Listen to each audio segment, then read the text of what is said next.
Hello, and thank you for stopping by the Massachusetts Beer Reviews channel of YouTube, live on Saturday, June 2nd, 2018 at 2:27 p.m. Today's a real special, interesting beer, and the company's beers, two of them are in our area now, have come to Massachusetts. I believe their introduction into Massachusetts for the brand was last week of all things. And I saw it on a local store's Instagram page, so I had to pick it up when I saw it. This is from Cigar City Brewing Company in Tampa, Florida. This is their flagship beer. I assume it's their flagship beer because this is the one people talk about all day long before New England IPAs blew up. This is their India Pale Ale, Alai, from, if it wants to focus, Cigar City Brewing in, again, Tampa, Florida. It says on the can that this is 65 IBUs and 7.5% alcohol by volume. On their website, it says 7.5% alcohol by volume and 70 IBUs. The can also says, I don't know if you can read this, maybe. It's backwards. But that says this was canned on May 14th, 2018, which is a week prior to this being introduced into Massachusetts. So that's great that that's what they're doing, is providing us with new beer for the new distribution region and not old beer from a warehouse 4 months old. They say, I'm not going to read the whole thing, but they say, Alai, a game native to the Basque region of Spain, is played on a court called a frontman. The Alai players attempt to catch a ball using curved mitt whilst the ball travels at speeds up to 188 miles an hour. Okay. I guess Tampa was home to a bustling Alai Bonton, but sadly, all that remains of Alai in the Tampa Bay area is this India Pale Ale. Okay. And they're using Amarillo, Simcoe, Cascade, Matueka, Centennial, and CTZ hops. You can get this all year round in 6 12-ounce packs, 16-ounce 4-packs, half and 6-barrel draft kegs.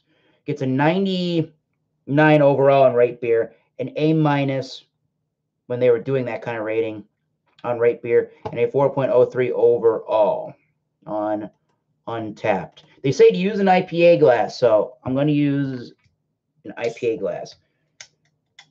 They say the Merry Game of Highlight provides inspiration for the citrus-forward India Pale Ale with notes of clementine, orange peel, and caramel malt, creating an IPA that's both bold and approachable. That's the side of the can.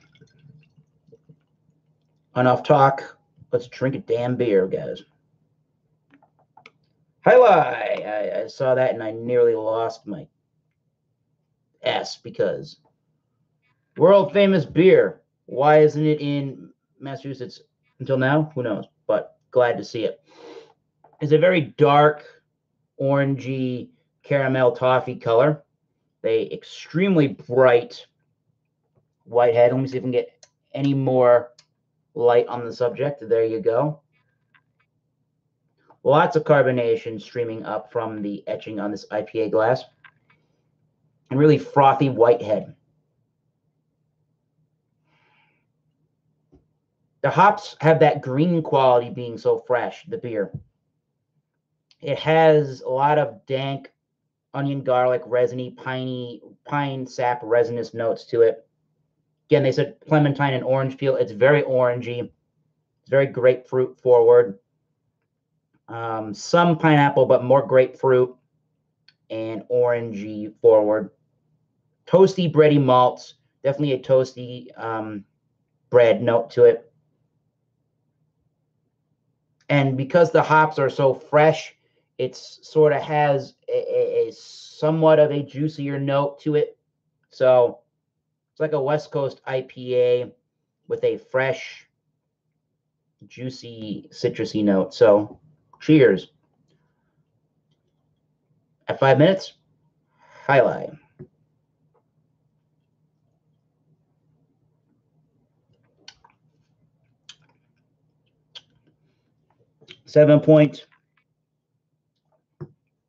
.5%. Yeah, it definitely has some initial chewy, toffee, caramel, malty, pale malty notes. A lot of toasty malts in there.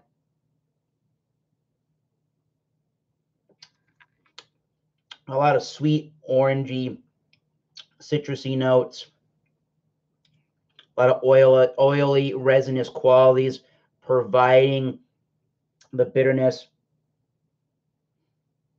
in this one. A lot of piney notes to it. Very crisp, pretty clean. This is actually stupidly refreshing as a 7.5%er. I'd say it's got some heft to it due to that oily hop nature that I'm getting. A little bit of that onion and garlic at the end of the sip before it dries right there. Yeah, the beer, I'm wondering how this tastes a month plus old right now, because I think I'm getting such a green herbaceous note from the hop because this beer was so freshly canned. It's almost like a juicy note mixed in with that classic West Coast IPA kind of a note. So if you really are, if you're an old school IPA fan, pick this up. B, if you want to see where IPAs have gone from to get us to where New England style IPAs have ruled the world, try this. Or C, you're just a hophead and you've always liked IPAs regardless of West Coast versus New England versus East Coast. Try this. I'm in the category where I heard enough about Alai and how it was rated when American New England style IPAs were not taking over the world. And I've always wanted to try it. And I am really glad that I did, because this is a great marriage of styles, especially when the hops are fresh as they are. It tastes like one of the world's best West Coast style IPAs. And I can say that with certainty because at the end of April, I went on a vacation to San Francisco and then went to Russian River Brewing Company in Santa Rosa up north. And I had Heady Topper. I've had that before. I had Pliny the Elder, and it just was a good beer, better than average beers, but it was not, it showed its age and style. It can't keep up with beers of the current millennia. But this beer, the Alai, certainly can. And as a hophead, you would be hard pressed to find another beer that's local to your area that is this good in that West Coast style. So 93, I'm thinking.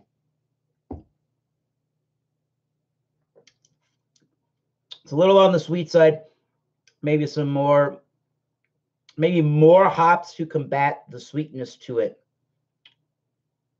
That's about all I got for that. So, yeah, the best West Coast IPA ever had, perhaps in style. So, Alai, 94 out of 100 from Cigar City. Thank you for coming to Massachusetts finally. I think they have some ownership from Anheuser-Busch InBev.